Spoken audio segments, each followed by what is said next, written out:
Ladies and gentlemen, podcasting since 2005. You're listening to Gamertag Radio. With your hosts, podcaster Hall of Famer Danny Pena, the always opinionated Paris Lilly, and from outside of the norm, Peter Toledo. This is Gamertag Radio. All right, what's up, everyone? Peter here with Gamertag Radio. Welcome, everyone. This is episode 815. You can tell there's no Danny, there's no Paris. It's just me, all by my lonesome, all over again here, watching over the Gamertag Radio mothership. So thanks, everyone, for listening over here on your favorite podcast app, over at Spotify, Apple Podcasts, Radio Public, Stitcher, wherever else you can. Or if you're watching live on Twitch, thank you so much over here at Twitch TV/Gamertag Radio. If you'd like to leave feedback, good or bad, or you just want to leave us a voicemail, here's how. Send us your feedback or questions. Give us a call at 786-273-7GTR. Email us at fanmail@gamertagradio.com or leave a message on speakpipe.com/gamertagradio. All right, so this week has had some pretty interesting news, especially today and yesterday. The Federal Trade Commission here in the United States has decided to investigate loot boxes in the United States. Come on, that's totally different. Not something I was really expecting to hear here. So yesterday, what happened was Senator Maggie, I believe her name was Hassan, she was questioning the FTC during a Senate Commerce, Science, and Transportation Subcommittee meeting, and she cited a report from Great Britain's Gambling Commission that found that 31% of children had paid money to open a loot box at some point, right? She also mentioned how countries like Belgium, Japan, and others were working on how to limit the way that they could be used in games. Now, it's funny because it's also the 1-year anniversary since EA's Battlefront 2 loot box snafu. And now it seems like the state and federal legislation, the legislators around the country now are going to try their hand at taking further action. Previous attempts at this have failed, right? So Hawaii, Washington, California, and a few other states had tried to do this at some point in 2017 and the beginning of 2018, and whether it failed or it stalled or they didn't get the requisite votes to do it. Now, the question that's at stake, and I'm going to ask the listeners, or what have you, if you're listening and you have a question, hit us up, let us know how you feel about this. But are loot boxes considered gambling? Are they really gambling? I know this is a real volatile question, and it is what it is. So, but I want to hear the discourse. I want to hear the discussion from our listeners. How do you feel? Do you think that it is considered gambling? I mean, at the end of the day, and this is my personal opinion, right? You're still getting something in return.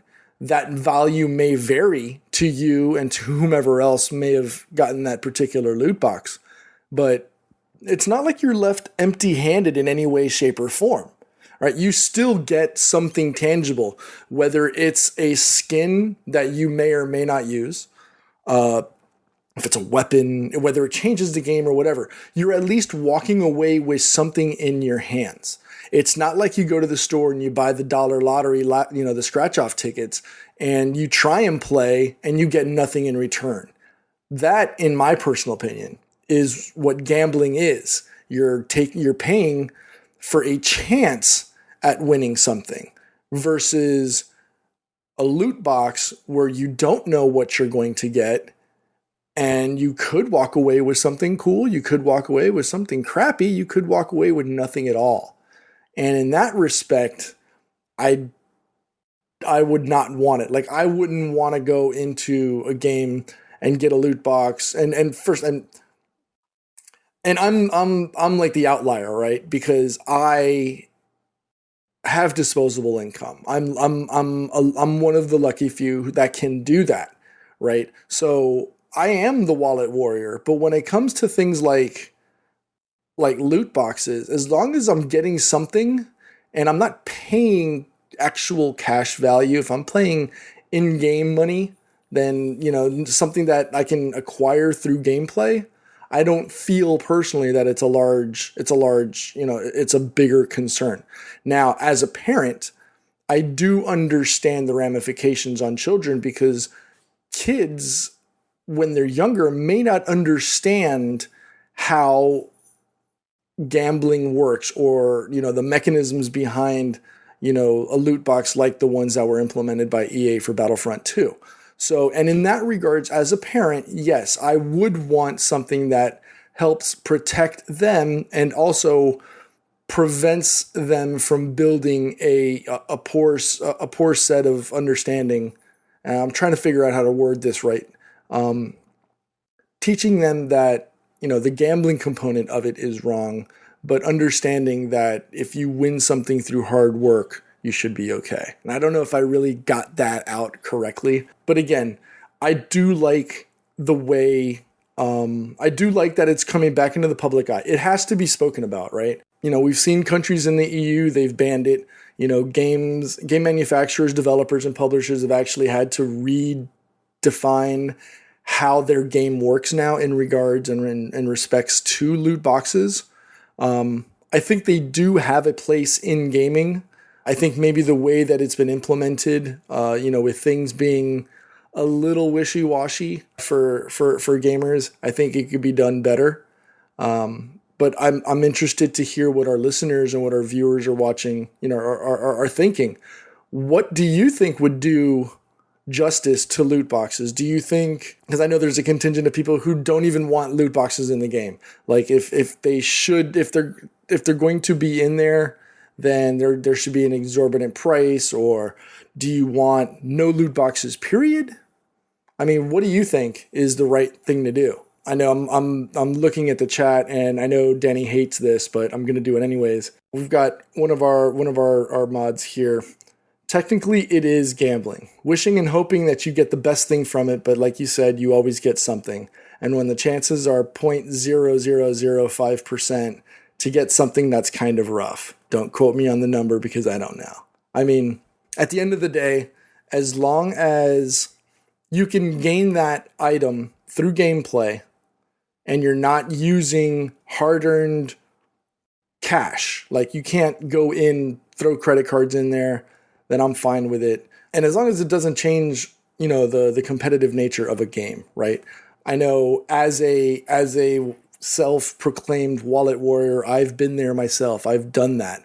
I've gone in and played and thrown my wallet at things and gotten components of games that I shouldn't have early on. But that's me personally. Again, I see both sides of it. I see the adult side and I see the child side of it. I want to be able to make sure that there's protections for children in the games, but I don't know. I don't have an issue as bad with the loot boxes, so long as it's something that you get something.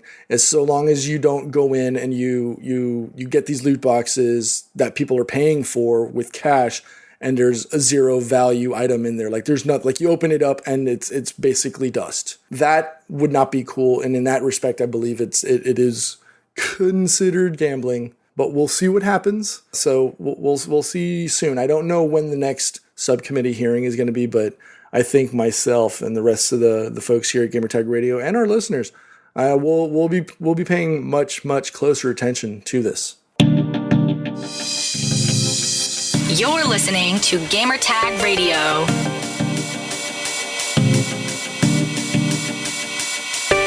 So the next major news that popped up, actually it popped up just a few hours ago. Obsidian and Private Division will be teaming up with the original creators of the Fallout franchise, Tim Kaine and Leonard Boyarsky. For those that aren't aware, they were the original creators of Fallout. Obsidian did New Vegas, which is generally considered the best iteration of the franchise. Private Division is no slouch themselves. Kerbal Space Program is a huge fan favorite. A lot of fans. I know my son loves it. I've got friends, that still play it to this day. And we'll see more at the Game Awards on December 6th at 9 p.m. Eastern. We will be co-streaming the Game Awards. So I'm interested, though, just like in everything else. I want to know what you guys or girls are anticipating or think you're going to see. I've heard that we're looking at, I want to say, and I'm going to ruin it, so I don't even know if I want to say it, but I'm interested in seeing what they're going to deliver, especially with all of the mud to the face that Bethesda's gotten with the Fallout franchise with the launch of 76.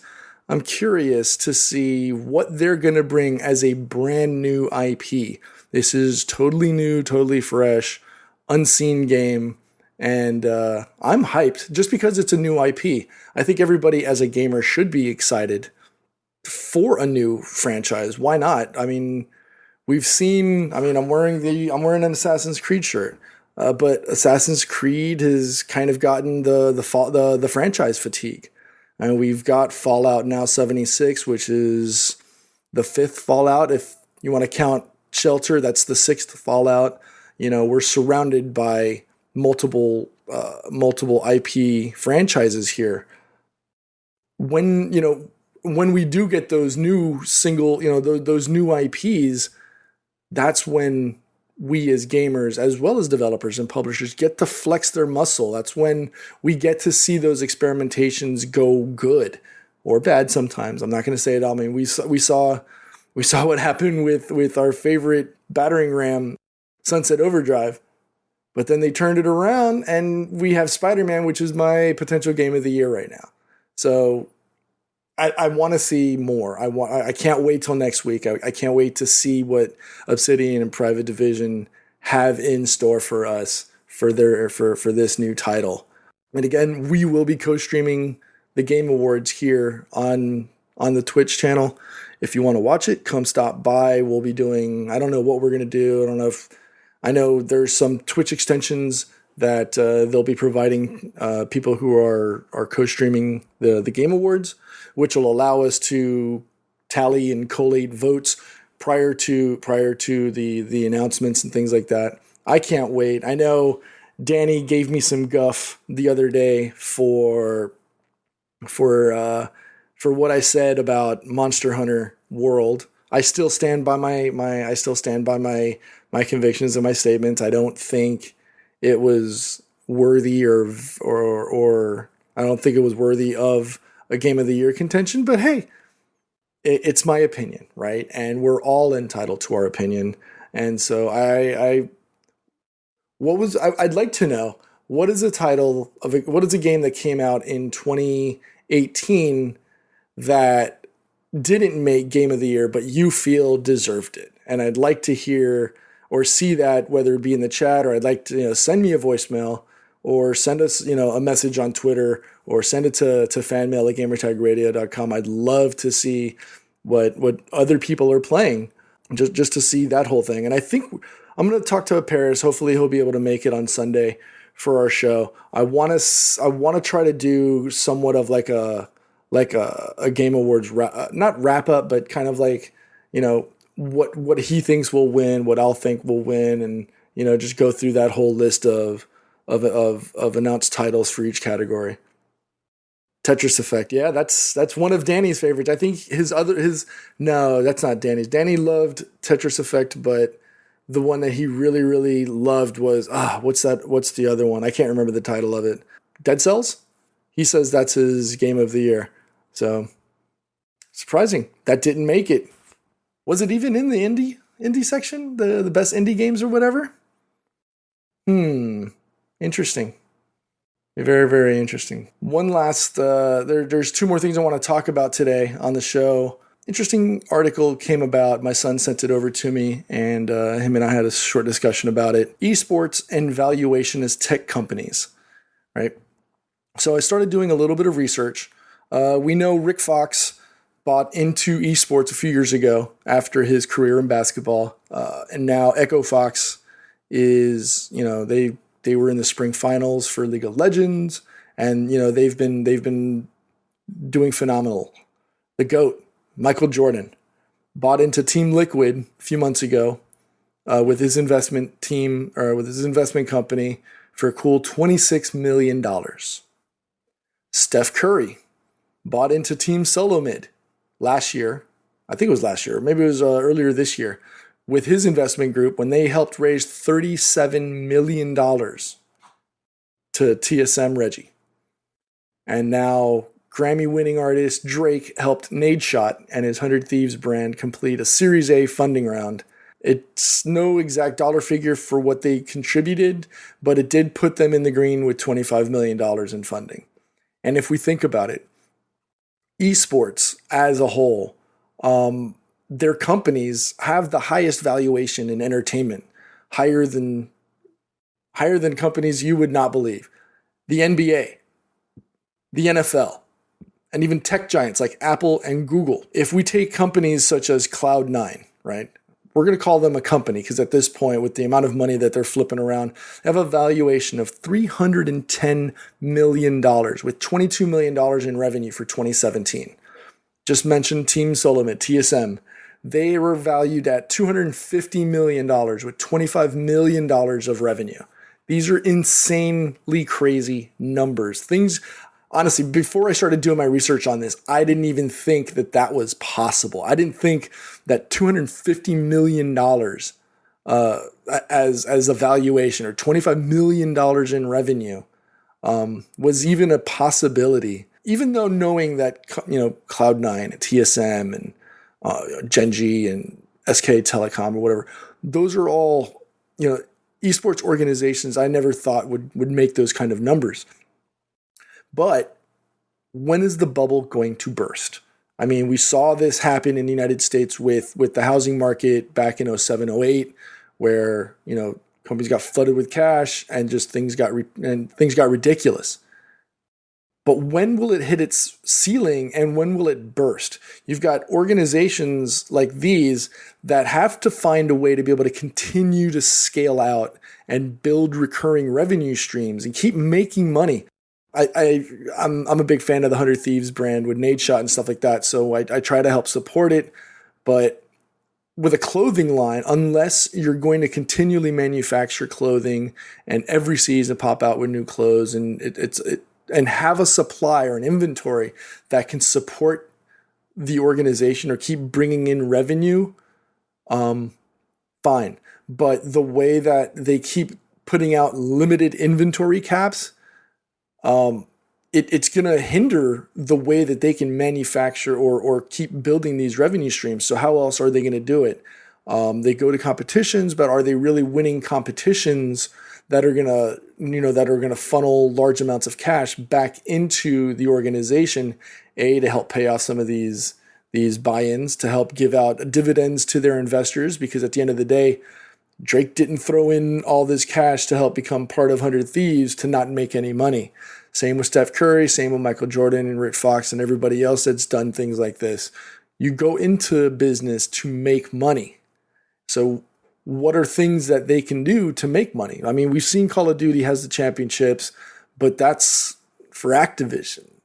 How does that, maybe a little bit of marketing and things like that. Maybe putting, maybe their merch tables make some pretty good cash, but is it enough to continue to build more money for these brands or for these esports organizations? When or will they hit that bubble? Will they hit that ceiling? Will they burst?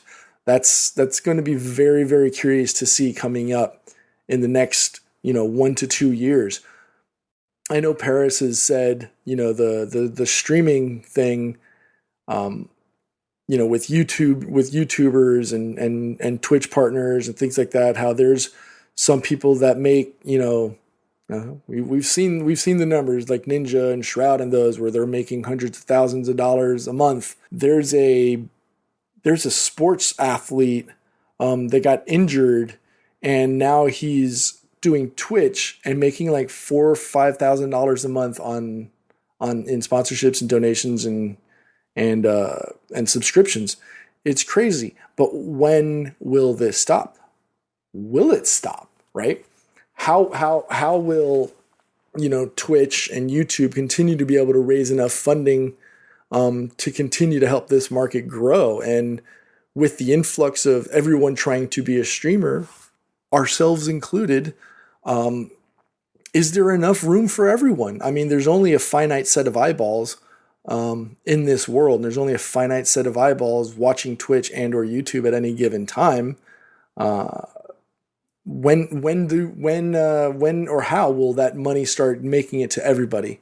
I don't know. It's very, very curious. It's something that I watch on the side, kind of like as my hobby. I know, like Danny does politics, and so I've always watched the back end machinations of how Twitch and how YouTube works and how it makes money, and I'm curious to see it. I'm very, very curious to see how this, not just like, content creation and stuff, but how this in conjunction with esports, because they go hand in hand. How will that continue to work out in the near future? And will we still see esports organizations? If they, at this rate, will we see, this is probably the better question, will we continue to see esports organizations get to the level of, like, and I'm going to say the Denver Broncos because that's my favorite football team, but are we going to see them in the same vein as a Golden State Warriors, a Chicago Bulls, as a New York Yankees organization, which makes money hand over fist? All you have to do is say the word, and people, are clamoring for hats and jerseys and stuff. I went to the Miami Heat game last night, and yeah, I threw the wallet at a couple of items because they were dope, right? But how much longer can it sustain itself, right? Especially and apologies if I brought this show down to like CNN money or whatever, but it's something to think about. It's something to think about. I mean, I definitely see the potential. I cut cable, and that's probably like the one way to get into that whole market is to see how that changes. It's best. I think I was watching, I forgot who it was, but he said, you have to start going you have to change the way you approach ventures such as esports or content creation. You can't do it the same way that the people from the last 10, 20, 50 years before you have done it. You have to do it differently. I know somebody in the chat right now is talking about virtual reality gameplay. I'm still skeptical about AR, VR as a whole. I still don't think that it's matured as a technology. I definitely see the potentials for it, either in gaming or in professional or technical applications. I'd love to be able to see it set to music, set to music, and see things like that where you can engage with audiences through virtual reality on stream. I think that would be a really dope way to do things. I think I saw an ad on TV the other day about, I think it was two actors. They were watching a movie in VR and talking to each other, but they were in two separate states or something like that. Things like that. There's so many options and so many ways that this technology and this whole space is going. I want to see where it goes in the future. It definitely has this potential, but my fear is that it's going to hit a cap or a level at some point, and then as the things start to fall apart or fall to the wayside, I think unfortunately, and not unfortunately, but I think the only ones that are going to be able to survive that hit or that cap when it hits that ceiling are people like the Shrouds or like Ninja, who have already built such a massive following that it's really like, unless something tragically bad happens to them, either from a PR standpoint or whatever, and I don't wish any of that on anybody, some kind of PR gaffe that causes them to lose that following. It's the only way that I see in the near future that they start to fall off. And they have to start building that brand. We've seen it with Ninja. He started to partner with PC companies, and we've seen it with Shroud, with Jinx clothing, and and the shoes and things like that. It's people need to make these businesses, because that's essentially what they are now. That's their livelihood. How do you maintain that livelihood? How do you maintain that amount of cash flow coming in? So it's going to be very, very curious to see how this comes up. And speaking of streaming, follow it up with this last topic that I wanted to talk about. Shout out to the folks at Shadow.Tech, or Shadow for short. They sent me access to a streaming PC technology. And so I was skeptical about it, right? We've seen things like this in the past. We've seen things like this fail miserably in the past. So I came into this with a little bit of trepidation, and I wasn't sure how it was going to work out. I may blow it away and do it on stream so people can see what it's like for the whole setup. But you're basically starting off, like once you get your account and you log in, you basically hit go, and you have a PC on the internet in some world, right? Like it's I think mine is based out of a data center in New York. In the US, there's New York and California, and they're slowly expanding so that they can be in more data centers. But you basically start off with a Windows 10 PC, and it's got 12 gigs of RAM. It's an 8-core Intel Xeon CPU, 256 gig hard drive. And then I was like, okay, well, this is a standard PC. I saw the NVIDIA logo pop up on the bottom of the taskbar, and I was like, well, let's see what this is all about. I clicked on the button, and I was able to upshoot my resolution, not just to 1440, 144 hertz like my monitors here at home, but I was able to nail 4K 60 through NVIDIA through the NVIDIA application on this Shadow PC. So what you do is you once you get your credentials and you have your account, you basically press go. It fires up the PC, and next thing you know, you've got a PC streaming on your desktop. And so I was curious what kind of speed and performance this box was doing. And so I went to speedtest.net and hit go. Next thing you know, I'm seeing it hit 1 millisecond of latency, which blew my mind. I mean, I've got pretty decent internet here at home, and I get like 5 or 8 milliseconds, sometimes 11 if my family's really using the network. And then the speed hit, and it was getting a gig of download and 100 plus 100 megs up. So that is a phenomenal amount of bandwidth for a device. And I was like, okay, so we've got compute, we've got storage, we've got RAM. We know that the video works, and we know the network is going to be good.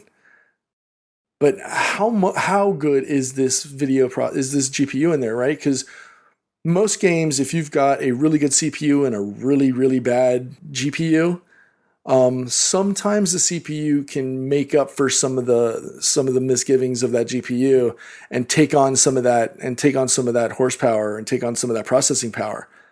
So I fired it up, and I used Cinebench, which is a benchmarking utility for GPUs for graphic cards. Looked it up. Apparently, these machines are running Quadro P5000s from NVIDIA, which are high end. I mean, high end when we talking like high end, like $2,000 for a graphics card, maybe more. Because that was just a quick Google search on there. So I was like, all right, well, let's do a benchmark. I did some benchmarking and fired up. I downloaded and installed Cinebench, and it outperformed 1080 results. Like I have my results from when I had the 1080, and it blew it away. And I was like, whoa. So I started doing a comparison, parts to parts. 2560 CUDA cores. It's comparable to a 1080, same clock speed basically as a 1080 reference model. So right there, you're on the money. And then that's when I started playing around with resolutions and speeds. 1440, 144 megahertz, no problem. 4K 60 is not an issue. It's available to do it. I don't have the game, or I don't have any games installed on there just yet. I just wanted to do a quick impressions of this first time run through. If you're interested in it, it's $35 a month. It is a subscription based model. You can access it on anything. You can access it on your PC with your Windows PC. If you've got a Mac and you can't game on it, download the application. You can stream it to your laptop, whether it's a Mac, Surface, smartphone, tablet. It doesn't. Even if you're running even if you're running Linux or an Ubuntu distribution, you can run it on that and you can play your favorite games on your PC wherever you want to go. You can play it on the fly. I don't know how well it's going to be able to do. I'm going to play around with it on my cell phone or on my iPad and see how that works out. But I mean, so far it looks pretty. I mean, it's basically Netflix with a PC. When I showed it to my son earlier, I went through, the performance stuff and then I showed him the speed. He's got an older PC in his room. He's a college student. So, he's got like I think it's NVIDIA 760 or something in there with like an i3 or an i5. No, I'm sorry, he's got an i7, I think it's like a 3770. So he's got an older model PC. He can, if he had $35 a month to spend, he could do something like Shadow, and basically play, the highest resolution games. He could play Far Cry 5 on Ultra. He could play anything he wanted on Ultra, and he wouldn't really have to worry about his machine chugging or overheating or freaking out. So if you're curious and interested, check it out. It doesn't hurt to investigate. Go to Shadow.Tech. Just open up a web browser, go to Shadow.Tech. You're going to check him out on Twitter. You can go to Shadow_USA for more information on that. This is Gamertag Radio. Voicemail at 786-2737-GTR. I think I'm going to call it. That's about it. And let me see. What can we do? Let's see. We got the Game Awards coming next week. Hopefully we'll be able to get not just me, but somebody, hopefully we'll be able to get Paris on here to do, some live reaction stuff. Regardless, it will be co-streamed by at least myself. So I hope to see you here soon. So that's about it. If you've got any questions, comments, or concerns, please send us a message over at fanmail@gamertagradio.com. You can hit us up on, speakpipe.com/gamertagradio. Hit us up on Twitter, Facebook, or any of those other platforms. Once again, this is Peter for Gamertag Radio. This is episode 815. Thank you, everyone. Thank you very much for listening and or watching. Peace. Thanks for listening to Gamertag Radio. Be sure to like us on Facebook and follow us on Twitter.